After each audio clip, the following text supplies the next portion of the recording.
حالم از قلم نمرہ احمد۔ کل جب تم ایک اسکینڈل کی زد میں ہوگے اور تمہیں رائسٹ کا خطاب دیا جائے گا اور تم چائنیز اکثریت ووٹر کھو دو گے تو میں یہ دیکھنا چاہتا ہوں کہ تم اس کو فکس کیسے کرو گے، ایک بزنس مین کی طرح یا ایک لیڈر کی طرح۔ اگر تم چاہتے ہو میں تمہارے حق میں دستبردار ہو جاؤں تو پہلے مجھ پر ثابت کرو کہ تم مجھ سے بہتر ہو، تب میں اس بارے میں سوچ سکتا ہوں، ورنہ وہ اپنی جگہ سے اٹھا اور سامنے کھڑے اشر کے برابر آ کر اس کا چہرہ افسوس سے دیکھا، ورنہ پھر ہم دونوں کرسی کے لیے لڑیں گے۔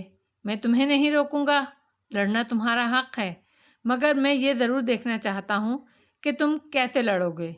میں نے اس لڑائی میں آریانوں کو کھویا ہے، میں دیکھنا چاہتا ہوں تم کچھ کھونے کی اہلیت رکھتے ہو یا نہیں۔ مگر وہ جواباً نفرت سے پھنکارا تھا۔ مجھے معلوم تھا ہم ایک دن اس مقام پر ضرور آئیں گے۔ آپ کو معلوم نہیں تھا؟ میں تیار ہوں، آپ نہیں۔ ہاتھ اٹھا کر اشارے سے سلام کیا اور لمبے لمبے ڈگ بھرتا اسٹڈی سے باہر نکل گیا۔ فاتح ہلکا سا مسکرایا اور واپس کرسی پر بیٹھا۔ تیار تو دور کی بات عیش، میرے پاس کوئی کارڈ بچا ہی نہیں ہے کھیلنے کے لیے۔ میں نے ساری عمر تم پر اعتبار کیا اور تم نے ہر طرف سے مجھے مفلوج کر دیا۔ کھڑکی کے باہر بارش کو دیکھتا وہ زخمی سا مسکرایا تھا، خود پر، زندگی پر، ہر شے پر۔ وہ لاؤنج میں داخل ہوئی اور پرس اٹھا کر زور سے فرش پر پھینکا، پھر غصے اور بے بسی کے عالم میں صوفے سے کشن اٹھا کر دیوار پر مارا۔ آوازیں سن کر داتن نیچے تہہ خانے سے اوپر آئی تو دیکھا وہ سر دونوں ہاتھوں میں گرائے صوفے پر بیٹھی تھی۔ بریسلٹ نہیں ملا؟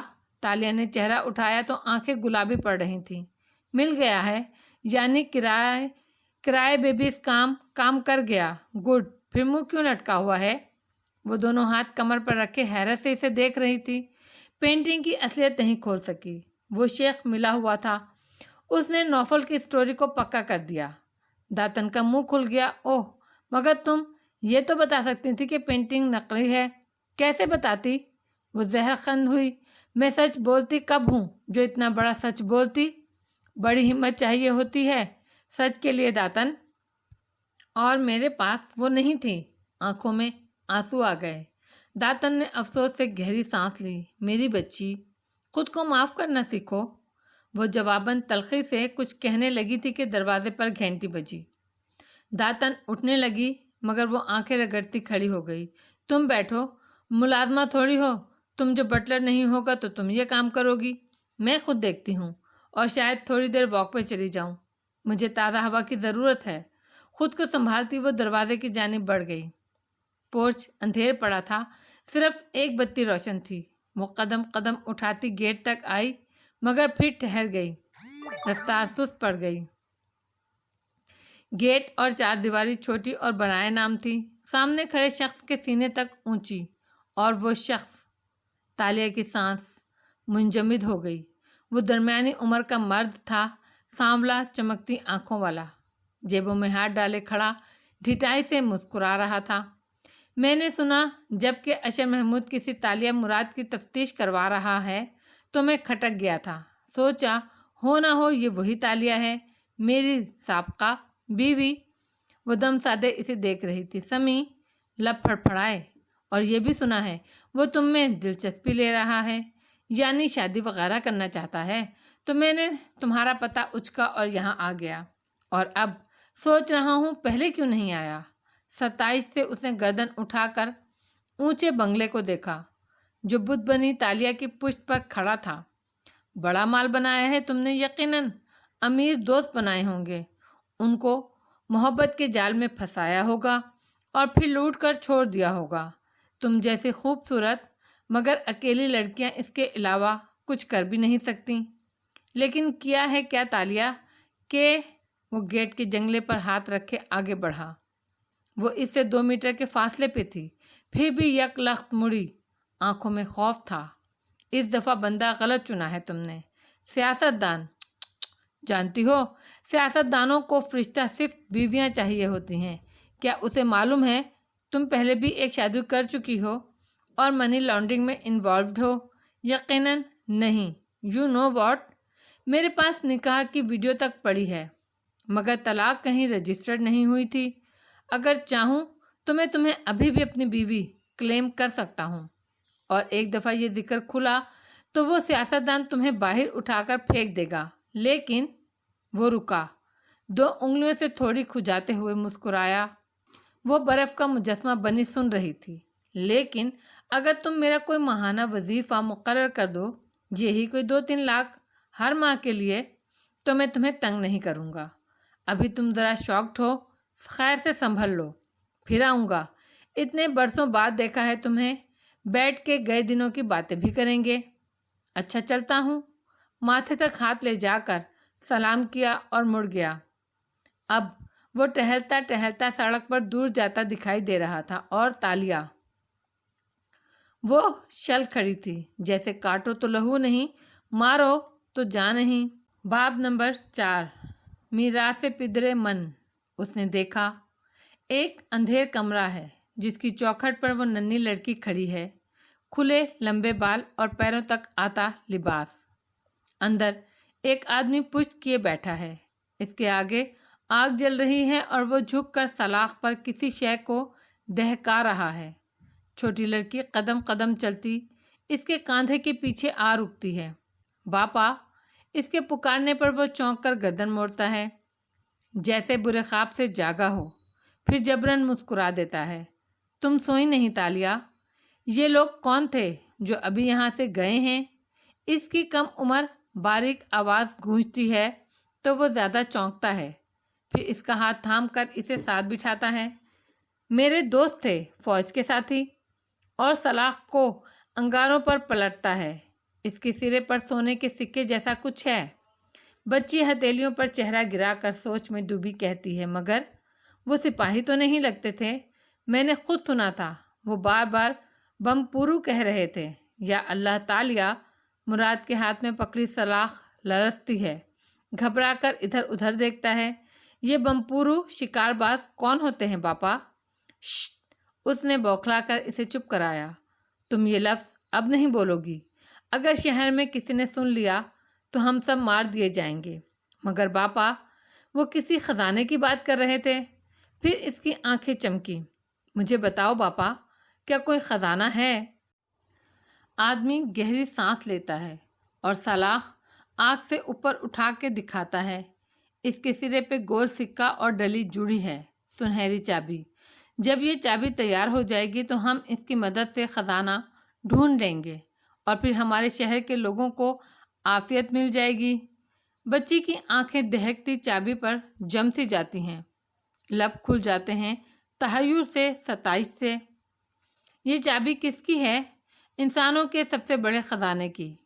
میں اس کو اپنے لوگوں کی مدد کے لیے تیار کر رہا ہوں۔ چاند کی 21ویں پہ یہ تیار ہو جائے گی، پھر یہ ہمیں خود خزانے تک لے کر جائے گی۔ وہ کیسے؟ وہ اب دلچسپی سے پوچھ رہی تھی۔ جو اس چابی کو پہلی دفعہ پہنتا ہے، وہ اس کو راستہ دکھاتی ہے، اس کو اس جگہ خود لے کر جاتی ہے جہاں خزانے کا قفل ہے۔ ہمارے گاؤں کے لوگوں کے مسئلے ختم ہو جائیں گے، سب امیر ہو جائیں گے۔ وہ دھیرے دھیرے سمجھا رہا ہے۔ اسے سب سے پہلے کون پہنے گا؟ اس کی نظر دہکتی چابی پر ٹکی ہے جس کو وہ دوبارہ آگ میں ڈال رہا ہے۔ میں، صرف میں۔ تم اس کے قریب بھی نہیں آؤ گی۔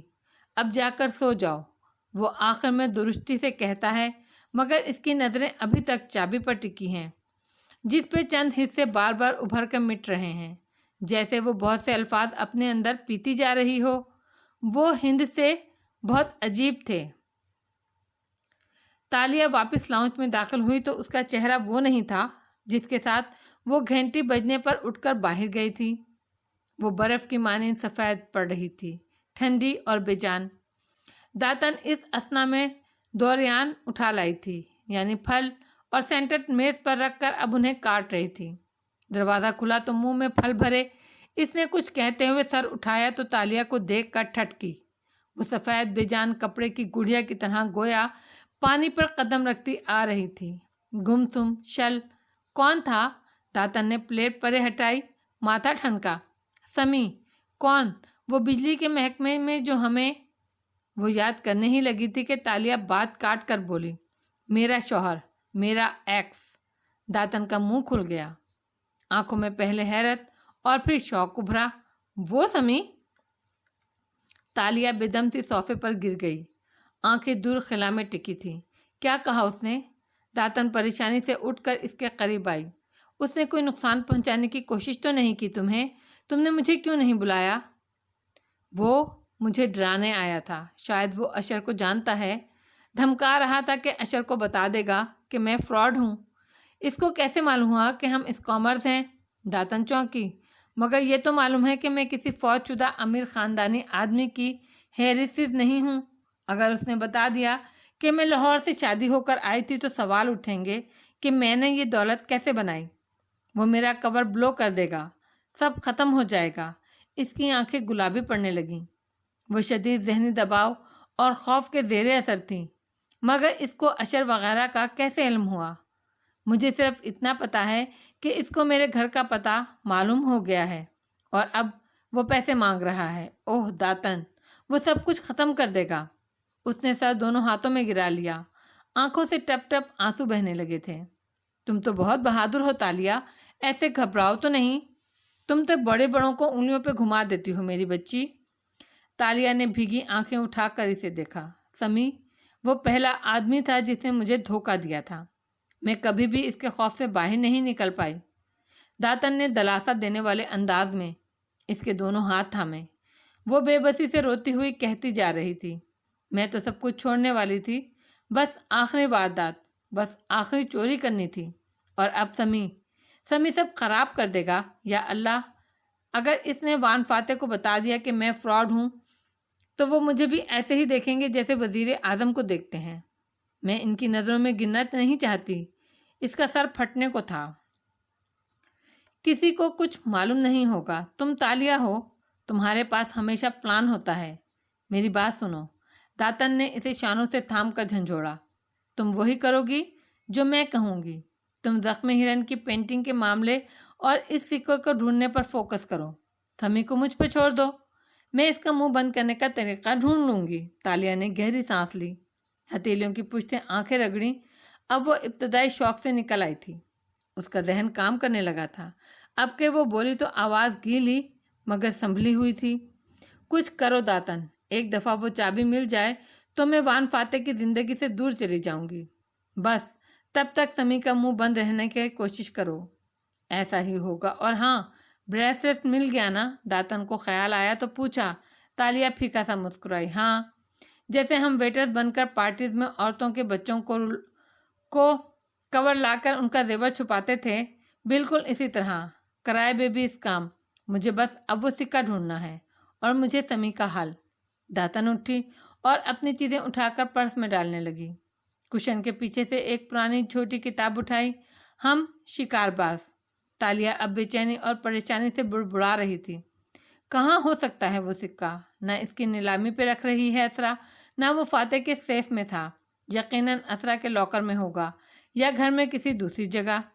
داتن نے کتاب بیگ میں ڈال کر دوسری چیزوں تلے چھپا دی اور اسے پکارا، سمی پہ مجھے ابھی سے کام شروع کرنا ہوگا، میں چلتی ہوں۔ تالیہ پھیکا سا مسکرائی اور اس کی پھلوں والی پلیٹ کو دیکھا۔ تم دو ریان کھا بھی نہیں سکی میری وجہ سے۔ تالیہ، داتن نے مسکرا کر اسے دیکھا، میری پیاری بچی، میری ہرنی، میری بلی، تمہارے لیے میں ہر شے قربان کر سکتی ہوں۔ مگر چہرے پر غصہ طاری کیا، تم نے سوچا بھی کیسے کہ میں 2 ریان قربان کروں گی؟ موٹی عورت نے یہ کہہ کر 2 ریان کی پلیٹ اٹھائی، ایک قاش منہ میں رکھی اور دھپ دھپ دروازے کی طرف بڑھ گئی۔ تالیہ کے ابرو اکتاہٹ سے اکٹھے ہوئے۔ میری پلیٹ واپس نہ لائیں تو تم دیکھنا، پیچھے سے پکارا، مگر داتن ناک سے مکھی اڑاتی باہر نکل چکی تھی۔ داتن کے جاتے ہی گھر ایک دم خاموش اور سنسان ہو گیا تھا۔ اونچا محل اور اندر مقید وہ تنہا شہزادی۔ خیال سا آیا تو چونکی اور پرس کھولا، اندر بریسلیٹ رکھا تھا۔ اس نے احتیاط سے اسے نکالا، دل دھڑکا مگر وہ ٹھنڈا رہا۔ تالیہ نے اسے ہاتھ میں نہیں پہنا بلکہ گردن تک لے گئی۔ زنجیر لمبی تھی، اسرا اس کے کنڈے کو پہلی کڑی میں ٹائٹ کر کے ڈالتی تھی تو وہ کلائی پر پھر بیٹھتا تھا۔ تالیہ نے اسے گردن سے لگایا اور آخری کڑی میں کنڈا ڈالا۔ وہ اس کی گردن پہ فٹ آ گیا، کسی پھندے کی طرح۔ ایک دم ارد گرد روشنی بڑھ گئی، تیز روشنی۔ تب اس نے وہ منظر دیکھا، چابی کو دہکاتا اس کا باپ اور اسے سوال پوچھتی ننھی تالیہ، شکار باز، فوجی دوست، گاؤں کے لوگ، خزانہ، ساری باتیں گڈمڈ ہو رہی تھیں۔ اس نے زنجیر نوچ کر گردن سے اتاری، روشنی غائب ہو گئی۔ حواسوں میں واپس آنے میں اسے چند لمحے لگے۔ سنہری زنجیر صوفے سے نیچے جا گری تھی۔ اس نے جھک کر اسے اٹھایا۔ وہ بے نور رہی، مگر تالیہ کی آنکھوں میں تحیر، خوف اور جستجو مل جل کر ابھرنے لگے تھے۔ شکار باز؟ مگر کس چیز کے شکاری؟ وہ آنکھیں چھوٹی کر کے لاکٹ کو دیکھتی بڑبڑائی تھی۔ تو یہ تھے میرے باپا، پہلی دفعہ دیکھا ان کو۔ وہ خواب کو سمجھنے کی کوشش کر رہی تھی۔ باپا فوج میں تھے اور ان کے دوست بھی شکار باز، کوئی ایسی تنظیم جس پہ پابندی ہوگی، اور یہ لوگ خزانہ تلاش کر رہے تھے اپنے گاؤں کے غریبوں کی مدد کرنے کے لیے۔ وہ دور خلا میں دیکھتی کڑیاں ملا رہی تھی، اور وہ چابی، وہ شاید انہوں نے مجھے پہنا دی ہو۔ میں اسے پہن کر دور کسی چرچ میں نکل گئی ہوں گی اور کھو گئی ہوں گی۔ چابی اترتے ہی میری یادداشت چلی گئی ہوگی، اور میں کسی کو بتا نہیں سکی ہوں گی کہ میں کہاں سے آئی ہوں۔ مگر پھر مجھے میرے باپا نے ڈھونڈا کیوں نہیں؟ اس کا ذہن الجھ رہا تھا۔ شاید پیچھے سے لوگوں کو معلوم ہو گیا ہو کہ وہ شکار باز ہیں، اور وہ کسی مشکل میں پھنس گئے ہوں۔ شاید وہ جان سے چلے گئے ہوں۔ دل کانپا۔ شاید میرے پیچھے کوئی اس لیے نہ آیا ہو کیونکہ کوئی زندہ ہی نہ رہا ہو، پورا گاؤں تباہ ہو گیا ہو۔ یہی وجہ ہو سکتی ہے، یہی کہانی ہے میری، اور میری ساری یادداشتیں اسی سونے کی ڈلی میں محفوظ ہیں۔ اب وہ احتیاط سے لاکٹ کو ٹشو میں لپیٹ رہی تھی۔ اسرا کے بریسلٹ کو اس نے لاکٹ بنا لیا تھا۔ اپنی داستان اب کچھ سمجھ میں آنے لگی تھی، مگر کیا اس کی داستان اتنی سادہ تھی؟ ایسا کیا تھا جو اس کے باپا میں بہت عجیب سا تھا، جو اس کمرے اور اس ننھی بچی میں بھی تھا؟ کچھ بہت انوکھا اور منفرد، جس کو سمجھنے کے لیے اس کی عقل چھوٹی پڑ رہی تھی۔ کچھ غلط تھا۔ داتن کا اپارٹمنٹ چھوٹا مگر آرام دہ لگتا تھا۔ دروازے کے باہر سرسبز گملے رکھے تھے۔ وہ لفٹ سے اتری اور بھاری بھرکم جثے کے ساتھ چلتی اپنے دروازے تک آئی ہی تھی کہ ماں، پیچھے سے اس کے بیٹے کی آواز سنائی دی۔ چابی لاک میں گھساتی داتن رکی اور حیرت سے مڑ کر دیکھا۔ 2 پیس پہنے ایک نوجوان چلا آ رہا تھا۔ سیاہ رنگت اور نقوش داتن جیسے ہی تھے، لبوں پہ مسکراہٹ تھی۔ داتن کے سارے وجود میں خوشی پھیل گئی۔ عدنان، تم آج کیسے؟ آج تو ویکینڈ نہیں ہے۔ وہ دونوں جب اندر آ گئے تو داتن اپنا سامان میز پر رکھتے خوشگوار حیرت سے پوچھنے لگی۔ عدنان اب صوفے کے کنارے پر آگے کے ہوئے ٹک گیا تھا۔ ایک گھٹنا بے چینی سے ہل بھی رہا تھا۔ سوال پر ننھی داڑھی کھجاتے ہوئے کندھے اچکائے۔ آپ آرام سے آ کر بیٹھیں تو میں بتاتا ہوں۔ میں قہوہ لے آؤں؟ وہ رسان سے کہتی کچن کی طرف آئی۔ تھوڑی دیر بعد واپس آئی اور ٹرے سامنے رکھا۔ اس میں قہوے کے ساتھ بسکٹ سے بھرا ایک جار بھی تھا۔ میں نے یہ گندم والے بسکٹ بنائے تھے، تم دونوں کو پسند ہیں، واپسی پر لیتے جانا۔ وہ مسکراتے ہوئے اسے قہوہ پیش کرتے ہوئے کہہ رہی تھی۔ آپ کی جاب کیسے جا رہی ہے؟ داتن نے چونک کر اسے دیکھا۔ جاب؟ لائبریری کے علاوہ کسی امیر عورت کے ہاں ہاؤس کیپنگ کرتی ہیں نا آپ؟ ہاں، ساشا میڈم کے ہاں۔ داتن نے گہری سانس لی۔ اچھی جا رہی ہے؟ تم کیوں پوچھ رہی ہو؟ کیا وہ آپ کو قرضہ دے سکتی ہیں؟ اصل میں اس نے کپ اٹھا کر گھونٹ بھرا۔ بسکٹ کو چھوا بھی نہیں۔ مجھے نیا کاروبار شروع کرنا ہے، بھاری رقم چاہیے، میں سود سمیت واپس کر دوں گا، واپسی کی تو آپ فکر ہی نہ کریں۔ داتن کا چہرہ پھیکا پڑ گیا۔ پیالی میں چائے اڈھیلتے ہاتھ رک گئے، نظریں کپ پر جھکی رہیں۔ کتنی رقم چاہیے؟ آہستہ سے تھرماس واپس رکھی اور نظریں جھکائے چائے میں چینی ڈالنے لگی۔ عدنان نے جھٹ رقم بتائی۔ یہ تو کافی زیادہ ہے، مگر میں میڈم سے مانگ لوں گی۔ کب تک چاہیے؟ پلکیں نیچی کیے وہ چمچ ہلا رہی تھی۔ ایک ہاتھ سے بسکٹوں کا جار اٹھا کر قدموں کے پاس رکھ لیا۔ اگر 2-3 دن میں مل جائیں تو میں کچھ سامان خرید لوں گا، کام جلدی شروع ہو سکے گا۔ میں تمہارے اکاؤنٹ میں بھیج دوں گی، تمہیں مجھے ریمائنڈ بھی نہیں کروانا پڑے گا۔ اوکے تھینک یو ماں۔ اس کا چہرہ فرط مسرت سے چمکنے لگا تھا۔ پھر کلائی کی گھڑی دیکھی اور اٹھ کھڑا ہوا۔ مجھے کہیں ضروری پہنچنا ہے، چلتا ہوں۔ پھر رک کے داتن کے پیروں کے ساتھ رکھے بسکٹوں کے جار کو دیکھا۔ کیا یہ میرے بچوں کے لیے بنائے ہیں آپ نے؟ جیسے یاد ہی نہ آ رہا ہو کہ ابھی ماں نے بسکٹوں سے متعلق کیا کہا تھا۔ لیانا صابری نے پیروں سے جار کو صوفے کے پیچھے ذرا سا دھکیلا۔ نہیں، یہ شوگر فری ہیں، ساشا کے لیے بنائے تھے۔ وہ ہر وقت ڈائٹ اور ایکسرسائز کے چکر میں زیادہ کھاتی پیتی نہیں ہے نا۔ تم جاؤ، میں پیسے بھیج دوں گی۔ نظریں اٹھا کر ویرانی سے اسے دیکھا تو وہ مسکرایا اور سلام جھاڑتا باہر نکل گیا۔ چھوٹا سا فلیٹ بالکل خاموش رہ گیا، سوگوار، ویران، تنہا۔ داتا کی چائے اسی طرح رکھی تھی اور وہ بے دلی سے اس کی شفاف مایا کو دیکھی جا رہی تھی۔ ذہن کا پردہ بھی چائے ہی کی طرح ہو رہا تھا، سیاہ تاریک مگر شفاف، اور اس پر ابھرتے مناظر۔ 7 سال قبل اس کی وہ گرم صبح جب سارا کوالالمپور پسینے سے پگھل رہا تھا، ایسے میں ایئرپورٹ کی عمارت کے اندر معمول کا رش اور شور تھا، آوازیں، اعلانات، الوداعی ملاقاتیں، آنے والوں کو خوش آمدید کہنا، مگر لیانا صابری کو اس وقت کوئی آواز سنائی نہیں دے رہی تھی۔ بھاری بھرکم سیاہ عورت جس کے گھنگریالے بال جوڑے میں بندھے تھے، سر جھکائے باتھ رومز کے آگے بنے فرش پر وائپر سے موپ لگا رہی تھی۔ سمجھا کریں ماں، ہم مزید ساتھ نہیں رہ سکتے۔ میری بیوی کو ڈاکٹرز نے ریسٹ کا کہا ہے۔ آپ کے ساتھ رہے گی تو روز جھگڑا ہوگا، اس کی صحت پر برا اثر پڑے گا۔ وہ یعقوب بھی تو ہے آپ کا بیٹا، آپ اس کے ساتھ بھی تو رہ سکتی ہیں۔ سر جھکائے وائپر لگاتی لیانا کی آنکھوں سے آنسو ٹپکا اور فرش پر جا گرا۔ اگلے ہی لمحے پوچے کے دھاگوں نے اسے وائپ کر کے فرش کو صاف کر دیا۔ پہلے عدنان اور اب یعقوب کی آواز سنائی دینے لگی۔ میرے ساتھ نہیں، نہیں ماں، یہ ممکن نہیں۔ عدنان اور اس کی بیوی تو باپا کے بنائے ہوئے گھر میں رہ رہے ہیں، وہ وہاں سے آپ کو کیسے نکال سکتے ہیں؟ میرا فلیٹ تو پہلے ہی بہت چھوٹا ہے، تنخواہ کم ہے، مگر میرے دوست کی والدہ اولڈ ہوم میں رہتی ہیں، تمام سہولتیں میسر ہیں، خوراک، رہائش، آرام، اور پھر اپنی عمر کے لوگوں کے ساتھ بھی ہوگا۔ ان کے اتنے دوست بن چکے ہیں وہاں، اور آنسو ٹپ ٹپ فرش پر گر رہے تھے۔ پھر اس نے آنکھیں زور سے رگڑیں اور بے رحمانہ انداز میں پوچا دائیں سے بائیں لگایا۔ بکٹ اٹھائے وہ ٹوائلٹس کی طرف آئی۔ آخر ٹوائلٹ کا دروازہ سختی سے دھڑدھڑایا۔ کون ہے اندر؟ نکل بھی آئیے، میں نے صفائی کرنی ہے۔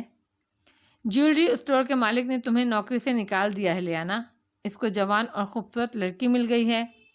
تمہاری دوست کی حیثیت سے سمجھا رہی ہوں، اب کسی اسٹور میں تمہیں ملازمت نہیں ملے گی، کیونکہ اب کانوں میں ایک دوست کی آواز گونجنے لگی تھی۔ باتھ روم سے جو لڑکی باہر نکلی وہ تالیہ نہیں تھی جس کے ساتھ وہ اب داتن کام کرتی تھی، وہ لڑکی تھی جو ایک ڈری سہمی الجھی ہوئی تھی، الجھے بالوں والی لڑکی جس کی آنکھیں رونے کے باعث سرخ نظر آ رہی تھیں۔ کڑھائی والے شلوار قمیص، کاندھوں پر دوپٹہ اور ہاتھوں پہ میٹھی میٹھی سی مہندی۔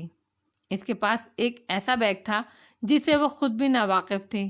لیانا کو وہ بیگ اور اس کے حالات دیکھ کر سارا معاملہ بھاپنے میں دیر نہیں لگی تھی۔ ایئرپورٹ پر اکثر ایسا ہوتا تھا، یا لڑکیاں مجبور ہوتیں یا ناواقف، مگر یہ لڑکی بہرحال یہ ماننے کو تیار نہ تھی کہ اس کا شوہر یہ سب کر سکتا ہے۔ لیانا نے اسے چھپ چھپاتے ایئرپورٹ سے نکلوا دیا اور اپنی دوست کے گھر لے آئی، جہاں وہ خود بطور پیئنگ گیسٹ رہ رہی تھی۔ تالیہ سمجھدار تھی، ذہین بھی تھی، بات جلدی سمجھ جاتی تھی اور تیزی سے وہ کام کر ڈالتی۔ دوست کے سامنے لیانا کی رشتہ دار کی اداکاری بھی خوب اچھی کی اس نے، لیکن وہ اب بھی پریشان اور سوگوار تھی، یہاں تک کہ اس نے اسکائپ پہ اپنے شوہر سمیع سے رابطہ کیا تو اس کا انداز اور باتیں، ہر شے اس کا رہا سا شک رفع کرنے کے لیے کافی تھا۔ اب لیانا کو لگا تالیہ بالآخر مان گئی ہے کہ اس کے شوہر نے اسے صرف استعمال کیا، اور آگے بھی کرنا تھا، کیونکہ نوجوان گھریلو لڑکیوں کے بیگز ایئرپورٹ پر کم ہی کھولے جاتے ہیں۔ لیکن مان جانے کے بعد وہ بالکل چپ ہو گئی۔ سمیع کو معلوم نہیں تھا وہ کہاں ہے۔ وہ لیانا کی دوست کے اس کمرے میں بالکل منقید ہو کر رہ گئی، خاموش، صدمے میں۔ پھر چند دن بعد اس نے خود کو سنبھالنا شروع کیا۔ اس سے لیانا کا کوئی رشتہ نہیں تھا، لیکن وہ لڑکی اسے اچھی لگنے لگی تھی، بے حد ذہین اور قابل، لیکن بے بس اور دکھی خود کو ٹکڑا ٹکڑا کر کے اس نے جوڑا اور سمیع سے رابطہ کیا۔ شرط یہی طے پائی کہ وہ اسے طلاق دے گا تو وہ بیگ واپس کرے گی۔ سمیع کاغذات کے چکر میں نہیں پڑنا چاہتا تھا، چونکہ اس کے اسکائپ کے نکاح کا بھی کوئی ثبوت نہیں تھا۔ وہ ملائیشیا اپنے ملے پس منظر کے باعث آئی تھی، اسپاؤس ویزے پہ نہیں، اور تالیہ اسے جان چھڑانا چاہتی تھی۔ اس کے لیے یہ کافی تھا کہ وہ اس کو فون پر طلاق دے دے۔ وہ ایک نئے ملک میں تنہا لڑکی تھی جس کو پیچھے بھی سنبھالنے والا کوئی نہیں تھا۔ سمیع سے کوئی بعید نہیں، معاملہ کتنا لٹکائے، اور کاغذات کے لیے اس کو سمیع سے ملنا پڑتا، اور لیانا کو ہمیشہ لگا وہ سمیع کا نام سن کر بھی خوفزدہ ہو جاتی ہے۔ اس نے تالیہ کو کسی ایسی چیز سے ڈرتے نہیں دیکھا جو عموماً اس کی عمر کی لڑکیوں کو خوفزدہ کیے رکھتی ہیں۔ طوفان، سانپ، بچھو، کبھی واک کرتے ہوئے کوئی موذی کیڑا نظر آ جاتا تو وہ اس کو جوتے تلے مسل کر آگے بڑھ جاتی۔ لیانا کو اچھا نہ لگتا، ملے لوگ سانپوں کو نہیں مارتے کہ ان کا دل دکھتا ہے، مگر وہ لڑکی مار ڈالتی تھی۔ ایک سمیع کے خوف سے وہ کبھی نہیں نکلی۔ طلاق دے دی، بیگ واپس ہو گیا، تعلق ختم، مگر اس کے ذکر پر وہ چونک چونک جاتی تھی۔ وہ واحد آدمی تھا جس نے تالیہ کو اس قوم کیا تھا، ایسے کہ اس کا ذہن مفلوج ہو گیا تھا۔ لیانا نے اسے ایک ریسٹورانٹ میں نوکری دلوا دی، ویٹریس کی نوکری۔ لیانا خود لائبریری میں کام کرتی تھی، دونوں اس کی دوست کے کمرے میں ہی رہتی تھیں۔ بالآخر وہ زندگی کی طرف واپس آنے لگی تھی۔ ویٹریس بن کے محنت و مشقت کر کے پیسے جوڑنا لیانا کو یہ تالیہ کے مسائل کا بہترین حل لگتا تھا۔ مگر پھر ایک دن ریسٹورانٹ میں اس روز معمول کی گہما گہمی تھی۔ تالیہ ٹرے پر چپس، برگر اور کوک کے گلاس رکھے سامنے سے چلتی آ رہی تھی۔ یونیفارم پہنے، پونی کے اوپر پی کیپ جمائے، وہ سادہ اور سپاٹ سی ویٹریس لگ رہی تھی۔ ایک میز پر 3 مرد بیٹھے خوش گپیوں میں مصروف تھے۔ تالیہ ان کے پاس رکی اور باری باری ٹرے سے اشیاء نکال کر سرو کرنے لگی۔ ایک رک کر یوں ہی اسے دیکھنے لگا۔ جیسے ہی وہ مڑی اور آگے بڑھی، اسے لگا کسی نے اسے چھوا ہے۔ وہ بدک کر پیچھے ہٹی اور غصے سے اس کو دیکھا۔ وہ آدمی مسکرا کر اسے ہی دیکھ رہا تھا۔ تفریح چاہیے تو گلی کے پار جاؤ، وہاں چند رنگ روٹ کے اوز تفریح مل جاتی ہے، یہاں آ کر تمیز سے کھانا کھایا کرو۔ غصے سے غرا کر آگے بڑھ گئی، مگر ان پر کوئی اثر نہیں ہوا۔ تینوں مسکراتے رہے۔ چند قدم دور گئی کہ ایک کی آواز سنائی دی۔ اس نے کوئی نازیبا بات کہی تھی۔ تالیہ کی رنگت سرخ ہوئی، اس کا ہاتھ قریبی میز کی طرف رگا جہاں ایک چھری رکھی تھی۔ اس نے سریعت سے چھری اٹھائی اور گھما کر ایک دم ان کی طرف دے ماری۔ چھری گول چکر کی صورت گھومتی فضا میں اڑتی ہوئی سیدھی ان کی میز کے ساتھ دیوار کے وسط میں پیوست ہو گئی، جیسے کسی ماہر نشانہ باز نے نشانہ باندھا ہو۔ 2 گھنٹے بعد وہ لیانا کے ساتھ اس کی لائبریری کے باہر ایک کیفے میں بیٹھی تھی اور فنگر چپس کھاتے ہوئے بولے جا رہی تھی۔ اور پھر بہت شور و واویلا ہوا۔ آخر میں میری یہ نوکری بھی چلی گئی۔ بہت سی گالیوں اور لعان کے ساتھ ریسٹورانٹ کی مالکن نے مجھے کسی شکاری کی اولاد کا طعنہ بھی دے دیا۔ وہ کہہ کر ہنس دی جیسے خود بھی انجوائے کر رہی ہو، یا شاید وہ زیادہ مضبوط ہو گئی تھی۔ مگر تم نے اتنا اچھا نشانہ باندھنا کس سے سیکھا؟ لیانا حیران تھی۔ پتہ نہیں، میں بچپن سے اچھے نشانے لگا لیتی ہوں، شاید مجھے یہ کام آتے ہیں۔ اس نے بے پرواہی سے شانے اچکا دیے اور کھاتی رہی۔ مگر ایسی کیا بات ہوئی جو تم اتنی خوش ہو؟ لیانا نے آنکھوں کی پتلیاں سکیڑ کر غور سے اسے دیکھا تو تالیہ نے چمکتی ہوئی آنکھیں اٹھائیں، ادھر ادھر دیکھا، احتیاط سے آگے ہوئی اور پرجوش سرگوشی میں بولی، کیونکہ جس نے میرے ساتھ بدتمیزی کی تھی میں نے جاتے جاتے اس کا بٹوا بھی نکال لیا، اور اس میں اتنے ڈھیر سارے پیسے ہیں۔ ہاتھ میز پر رکھا تو اس میں نوٹوں سے بھرا بٹوا بھی تھا۔ تم کسی شکاری کے ساتھ ساتھ کسی چور کی اولاد بھی لگتی ہو تالیہ، وہ خفگی سے بولی تھی۔ ہر وقت شکار بننے سے شکاری بننا بہتر ہے موٹی عورت۔ مجھے موٹی عورت مت کہا کرو، تو کیا داتن پدوکا کہوں؟ وہ ہنسی۔ داتن پدوکا بوڑھی دادی قسم کی خواتین کے لیے دیے جانے والا سرکاری اعزاز ہوتا ہے۔ تو کیا میں کسی داتن پدوکا سے کم ہوں؟ وہ گردن کڑا کر بولی تو تالیہ کے لب حیرت سے کھل گئے۔ تمہارا خواب یہی ہے کیا کہ ایک دن سرکار تمہیں داتن پدوکا کا ٹائٹل دے؟ اگر ہے بھی تو کیا؟ اتنے سارے جیولری اسٹور اور اس لائبریری کی خدمت کی ہے میں نے، حق بنتا ہے میرا۔ وہ نتنے پھولائے برا مان کر بولی تو تالیہ نے بے اختیار مسکراہٹ دبا لی۔ اوکے، جب میں بہت امیر ہو جاؤں گی، میرا جزیرے پہ وہ اونچا محل بن جائے گا، تو میں تمہیں یہ اعزاز دلوا دوں گی۔ یہ اعزاز امیر لوگ نہیں دلوا سکتے تالیہ مراد، یہ صرف پردھان منتری یعنی وزیر اعظم دلوا سکتا ہے۔ تو پھر میں… وہ اٹھی اور میز پہ دونوں ہاتھ رکھ کر جھک کر شرارت سے بولی، پردھان منتری سے شادی کر لوں گی، اور اس سے پہلی درخواست یہ کروں گی کہ وہ تمہیں سچ مچ کی داتا پدوکا بنا دے۔ خوش؟ اس وقت وزیر اعظم ایسا بوڑھا اور ٹھگنا تھا کہ داتن یہ سب سوچ کر ہی کھلکھلا کر ہنستی تھی۔ چائے ختم ہو گئی تھی، داتن کے ذہن کا پردہ خالی ہو گیا تھا۔ اس نے چونک کر سر اٹھایا تو دیکھا وہ اب اپنے فلیٹ میں تنہا بیٹھی تھی۔ ایک گہری سانس لے کر اس نے موبائل اٹھایا، اپنے اکاؤنٹ کا بیلنس چیک کیا۔ اس میں بے پناہ رقم تھی۔ اس نے عدنان کو میسیج لکھا، ساشا بی بی ادھار دینے پر راضی ہیں، میری تنخواہ سے کاٹ لیں گی، تم واپسی کی فکر نہ کرو، بس کاروبار پر دھیان دو، صبح پیسے بھجوا دوں گی۔ پیغام بھیج کر دل خالی ہو گیا۔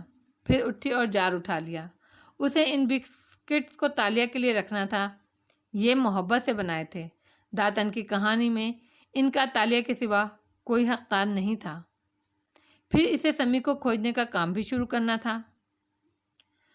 وان فاتح کے اونچے محل پہ چاند پوری آب و تاب سے چمکتا دکھائی دے رہا تھا۔ ایڈم کچن سے اپنی چیزیں لے کر نکلا تو اشر کو دھڑا دھڑ زینے اترتے دیکھا۔ وہ اس کے چہرے کے ساتھ نہیں پلٹا تھا جس کے ساتھ اندر گیا تھا۔ آنکھیں سرخ تھیں، ماتھے پہ بل تھے اور ہاتھ میں پکڑے موبائل پر تیز چلتی انگلیاں۔ زینے پھیلانگتا وہ سیدھا باہر نکل گیا۔ اشر آیا تھا واپس؟ اسرا نے اپنے بیڈ روم کے دروازے سے گردن باہر نکالے حیرت سے اسے پکارا۔ جی میم، شاید باس سے کوئی بات کرنی تھی، اب وہ چلے گئے ہیں۔ اس نے رسان سے مطلع کیا تو اس نے سر ہلا دیا، پھر ایڈم کے چہرے کا ہیجان دیکھ کر رکی۔ کچھ کہنا ہے تم نے ایڈم؟ غور سے ملازم کو دیکھا جو متذبذب لگ رہا تھا، سوال پہ نظریں جھکا کر چیپ گیا۔ نہیں وہ میم، مجھے کچھ چاہیے تھا، کہہ کر خود بھی پریشان ہو گیا۔ اسرا نے ہاتھ دروازے سے ہٹا لیے اور بازوؤں کو سینے پر لپیٹ لیا۔ کس سلسلے میں؟ وہ میری منگیتر، میری شادی ہو رہی ہے جی کچھ ماہ بعد، مگر اس سے پہلے پیسے چاہیے۔ اس نے بات کاٹ کر سادگی سے پوچھا تو ایڈم نے چونک کر نظریں اٹھائیں۔ نہیں میم، ہرگز نہیں۔ اس کا جیسے دل دکھ گیا تھا، لب بھیچ لیے۔ مجھے صرف ایک مشورہ چاہیے تھا۔ اچھا بتاؤ، کیا پوچھنا ہے؟ وہ نرمی سے بولی تو لڑکے نے آنکھیں اٹھائیں۔ ماتھے پہ ابھی تک اداسی سے در آنے والی لکیریں تھیں۔ اسرا کو اس پہ ترس آیا۔ 23-24 برس کا نوجوان جو اگر کسی بڑے گھر میں پیدا ہوتا تو آج یوں کسی کی ملازمت نہ کر رہا ہوتا۔ خیر، میری منگیتر کی سالگرہ ہے، میں پوچھنا چاہتا تھا اسے کیا تحفہ دوں؟ اتنی سی بات؟ وہ مسکرا دی۔ ایڈم کے تنے اعصاب ڈھیلے پڑنے لگے۔ کوئی اس کا پسندیدہ پرفیوم یا کسی اچھے برانڈ کا جوڑا یا کوئی اچھی کتاب، اگر ہو سکے تو جیولری دے دو۔ پھر رکی، وہ سکہ جو میں نے تمہیں دیا تھا، جو تینگو کامل کے بیٹے نے فاتح کو گفٹ کیا تھا، وہ سنبھال کر رکھا تھا نا؟ جی میم، ایڈم نے جھٹ سر ہلایا۔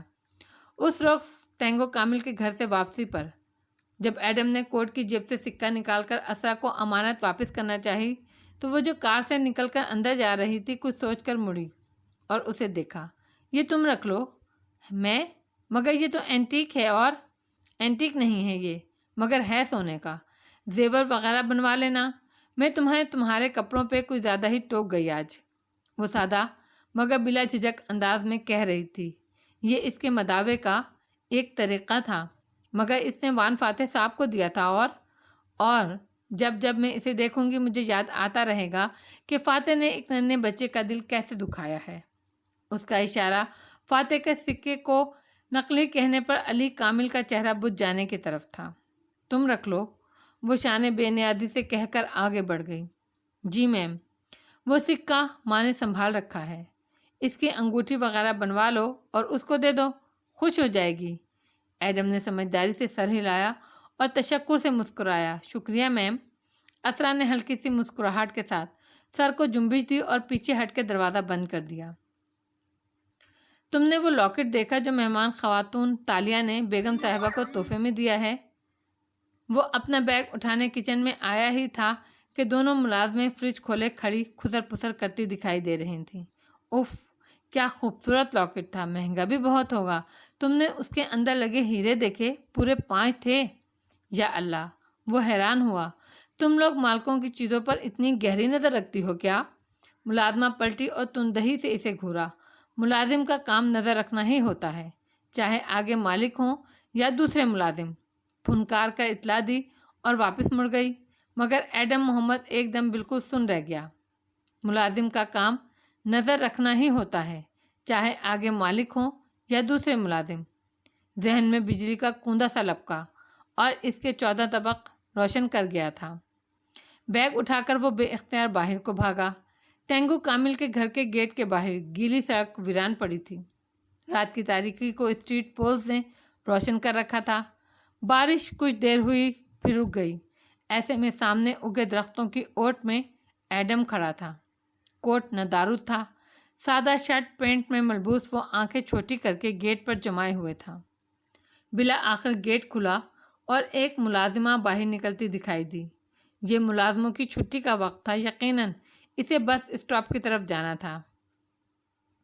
ایڈم محتاط قدموں سے درمیان میں فاصلہ رکھے اس کا پیچھا کرنے لگا۔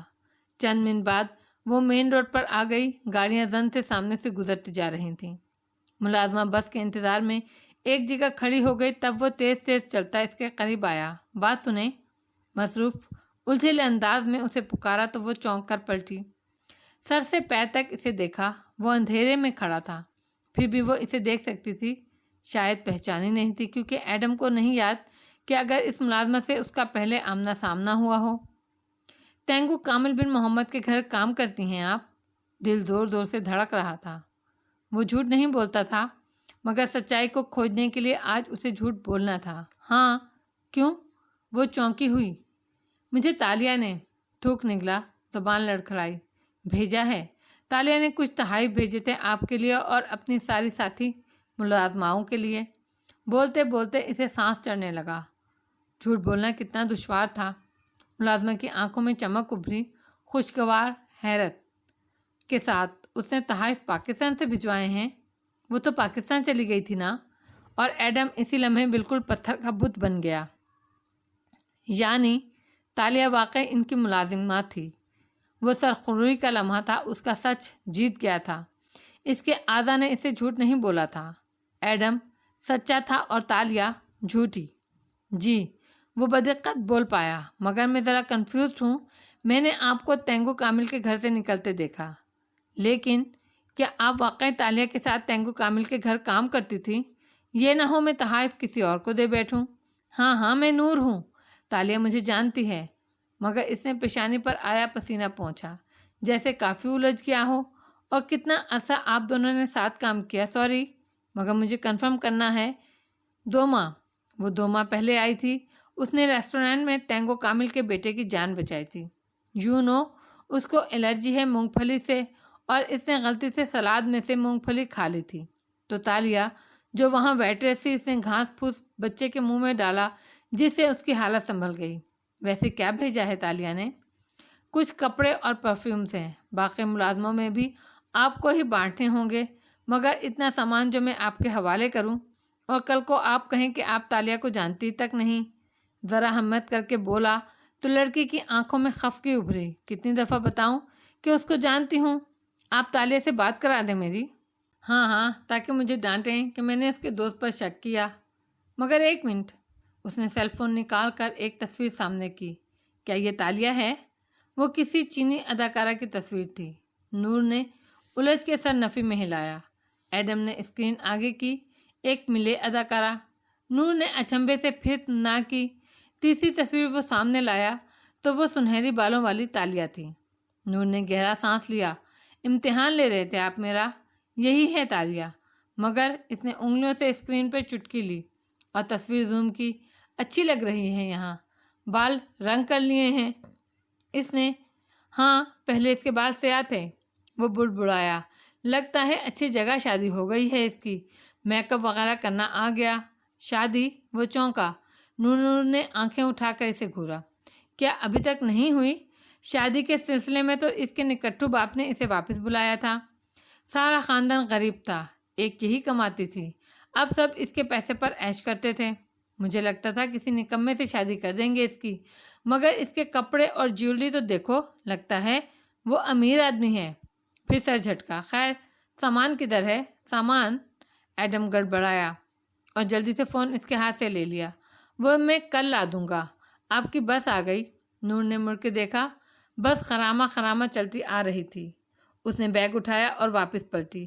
اچھا کل صبح میں، مگر بات ادھوری رہ گئی، پیچھے کوئی نہیں تھا؟ ایڈم جا چکا تھا۔ چلو کل آئے گا نا، اس نے خود کو تسلی دی اور بس کی طرف بڑھ گئی۔ وہاں سے جلدی سے کھسک کر ایڈم ایک دوسری بس پکڑ کر گھر آ گیا تھا۔ وہ حیران تھا، شاک تھا اور خوش تھا۔ وہ سچا تھا، وہ لڑکی وہ نہیں جو وہ خود کو کہہ رہی تھی۔ وہ شاید بہروپیہ تھی، فاتح کو قتل کرنا چاہتی تھی۔ ہاں یہ بات ہو سکتی ہے۔ یا اللہ، توانکو یعنی آقا مجھے اس جھوٹ کے لیے معاف کرنا، میرے پاس سچ ثابت کرنے کا کوئی اور طریقہ نہیں تھا۔ وہ خطرناک لڑکی ہے اور مسز تینگو کامل اس کو اس دن صاف بچا گئی تھی۔ سب جھوٹ بول رہے تھے۔ توانکو، انہیں مات دینے کے لیے مجھے انگلیاں ٹیڑھی کرنی پڑیں۔ وہ کانوں کو ہاتھ لگاتا، توبہ کرتا، اپنے گھر کا چھوٹا دروازہ کھول رہا تھا۔ دڑبے میں بیٹھی مرغی نے زور کی کٹاک کی، اس کے پروں تلے چھپے ننھے چوزے چوں چوں کرنے لگے۔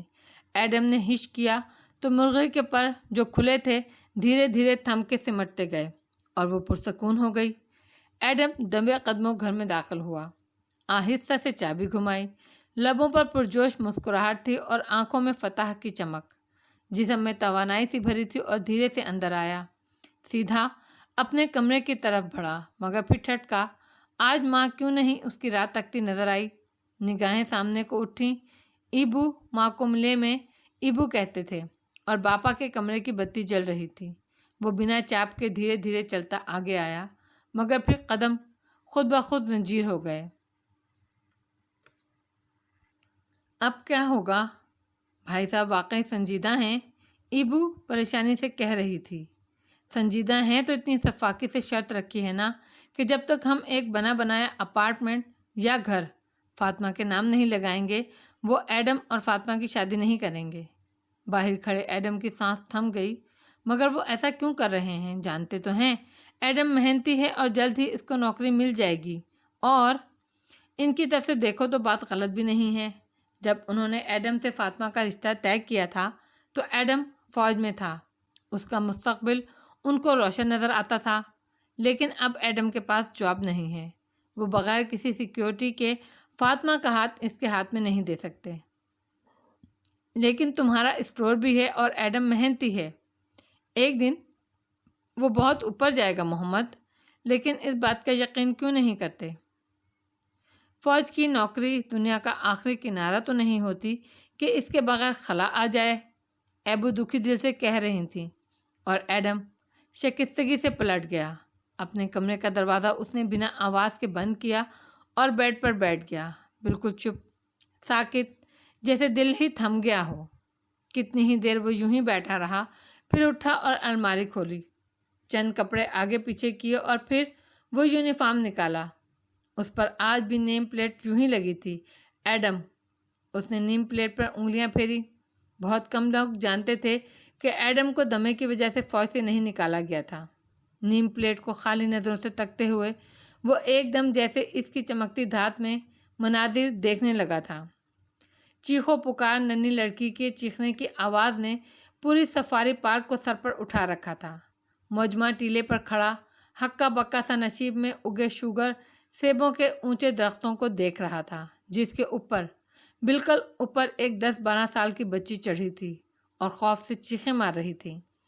سفاری پارک کا عملہ ڈنڈے لیے آگے پیچھے بھاگ رہا تھا، کوئی کال ملا رہا تھا، کوئی مدد کے لیے دوسروں کو پکارنے بھاگ رہا تھا۔ کیپٹن ایڈم اور میجر بدرالدین درختوں کے درمیان بنی روش پر چلتے آ رہے تھے۔ کیریو کٹ بال اور سن گلاسز لگائے میجر بدر صاف رنگت کا حامل ملے نوجوان تھا۔ ایڈم کی رنگت اس سے ذرا دبتی تھی، سادہ کپڑوں میں ملبوس وہ چھٹی کا دن انجوائے کرنے یہاں آئے تھے، اور ابھی بدر کوئی بات کہہ ہی رہا تھا کہ دور سے لڑکی کی چیخوں کی آواز آئی۔ ایڈم چونک کر گھوما۔ یہ سفاری پارک تھا اور جانوروں سے ہر وقت خطرہ بہرحال موجود رہتا تھا۔ خدا جانے کیا ہوا تھا، بنا سوچے سمجھے اس نے اس طرف دوڑ لگا دی۔ کدھر جا رہے ہو؟ ہمیں فلم کے لیے جانا ہے ایڈم، ایڈم۔ بدر اکتا کر اس کے پیچھے دوڑا۔ وہ تیز تیز بھاگتا، اونچے نیچے راستے پھلانگتا ٹیلے کی چوٹی تک آیا تو مجمع سامنے تھا۔ بچی چند گز کے فاصلے پر درخت پر چڑھی چلا رہی تھی،